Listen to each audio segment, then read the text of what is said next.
Reservoir Dogs-ი მე ძალიან მიყვარს ეგ ფილმი. მეც მიყვარს. ეგ ფილმი უცრავად.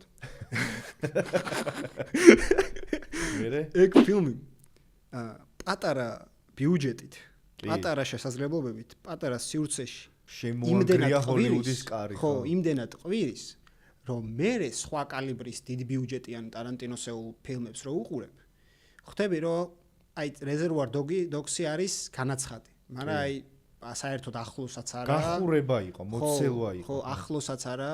რასაც აპირებდა. იმასთან რა, რაც აქვს რა უფრო სერიოზული დიდი კალიბრის ფილმებთან, ახლოს არ მიცი, იმიტომ რომ რეალურად Reservoir Dogs-ის მთავარი მუღამი პირველ 20 წუთში მთავრდება. ხო, კი, ეგრევე. იქ რო საუბრობენ ეს პატარა ვიოლინოა, რომელიც უკრავს სპეციალურად ოფიციანტებისთვისო, გოგო ოფიციანტებისთვისო და იქ რო ლედი გაგაზე, კი არა და მადონას ფილმის მუსიკის ანალიზს რო აკეთებს სიმღერის და იქ რაღაცაზე უცბად განგსტერები სხვების უფლებებზე რო ლაპარაკობენ, ანუ ამ სცენებით, ამ პირველი სცენით ამოიწურა ეგ ფილმი.